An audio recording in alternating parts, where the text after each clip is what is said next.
Assalamualaikum dan selamat datang di Quatranesia. Ini adalah Hyundai Creta Train manual. Ya, memang dia tidak seperti tipe termahalnya yang Hyundai Creta Prime untuk beberapa bagian, tapi masih nggak masalah sih. Mobil ini masih terlihat sangat keren. Ya, memang lampu depannya dia sudah tidak LED ya, tapi dia pakai model proyektor biasa. Tapi nggak apa-apa. Kemudian juga untuk sennya dia juga pakai bohlam. Tetap dikasih DRL. Untuk grillnya sendiri agak sedikit berbeda ya. Dia pakai model silver seperti ini. Dia juga tidak dilengkapi dengan fitur-fitur smart sense-nya Hyundai. Jadi memang nggak ada fitur-fitur safety sense yang cukup mewah itu. Tapi nggak masalah. Mobil ini juga masih mumpuni sekali. Dan juga harga mobil ini hanya 299 juta saja dan Anda mendapatkan fitur yang cukup mumpuni loh. Untuk bannya sendiri dia pakai ban Kumho ukuran 215/60 R17, peleknya 17 inci dengan rem cakram di keempat roda. Dia juga sudah dikasih start stop engine, akses keyless ada di pintu sebelah penumpang dan juga pintu driver. Mesinnya sih masih sama ya, 1500 cc Smart Stream dengan tenaga sekitar 114 horsepower dan torsi saya 143,8 Nm. Buka kap mesin ada di sini.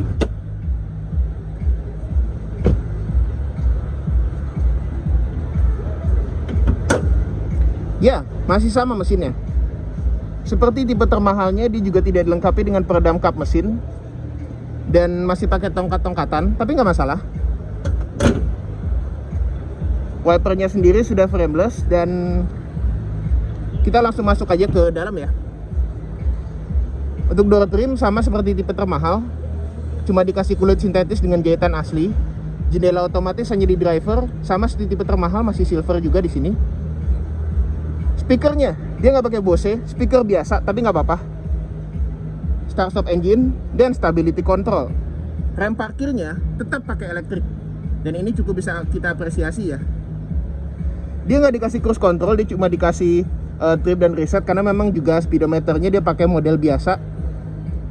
Kontrol audio, ya dia diberikan set audio yang sama, kemudian juga setir sama-sama kulit, sudah tilt dan teleskopik dan lampunya juga sudah auto. Joknya sendiri sama-sama manual ya. Nah, mobil ini sama-sama dikasih wireless charging. Untuk urusan charging juga masih sama, slot USB, slot charging dan juga 12 volt di sini. AC-nya single zone automatic climate control. Cuma memang dia nggak dikasih piano panel di sini ya, plastik biasa, nggak apa-apa lah. Sama-sama seperti di tipe termahal, tidak soft opening. Bedanya dia nggak bisa pakai cool box di sini, nggak ada ventilasinya. Tidak ada panoramic sunroof, lampu tap LED, dan juga dia tetap dikasih Hyundai Blue Link, fitur telematika yang merupakan pionir di Indonesia untuk sejarah otomotif di Indonesia saat ini.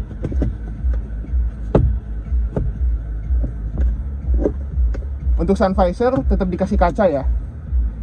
Dan juga untuk semua handle-nya dia pakai model fix, bukan yang model retract.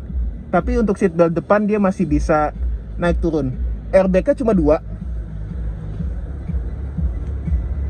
Dan untuk cup holdernya sendiri dia tetap dikasih ambient light.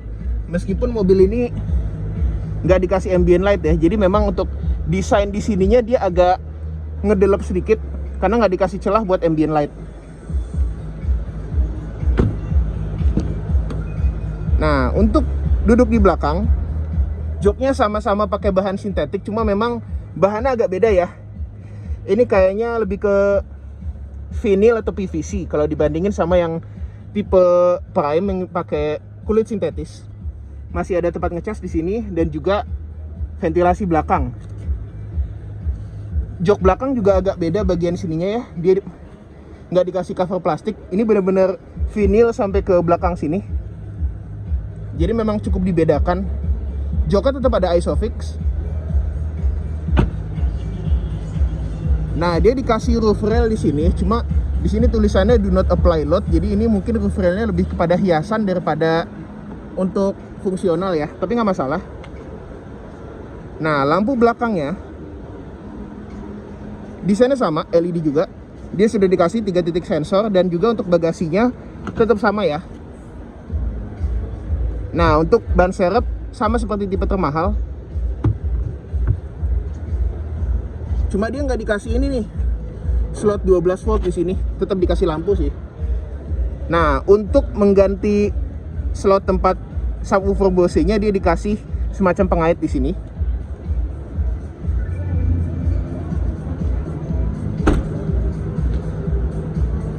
Dan dengan harga 299 juta Anda mendapatkan mobil ini. Ya. Memang kalau dibandingin dengan pesaingnya, value for money mobil ini cukup lumayan.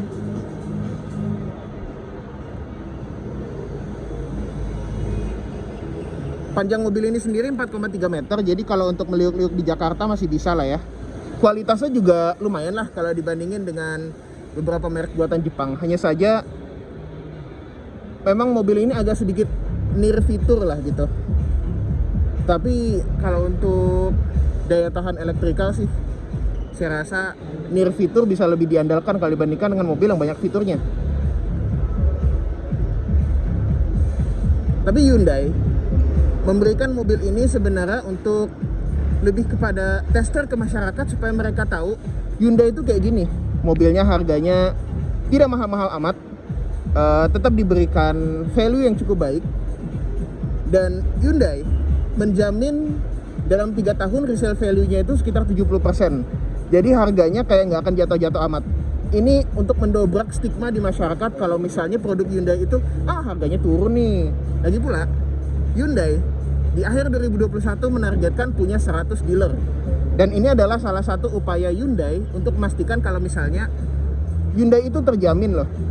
Nggak seperti yang dahulu dibilangnya kalau Hyundai itu ya kurang supportnya lah, kayak gitu-gitu. Jadi masih ragu untuk memiliki ini.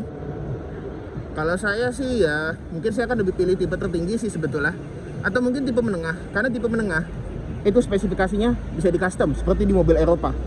Hebat bukan? Oke, jangan lupa like kalau Anda suka video kami, subscribe di bawah kalau Anda belum, komentarlah seperti netizen yang budiman, dan sampai jumpa di video kami berikutnya. Dah.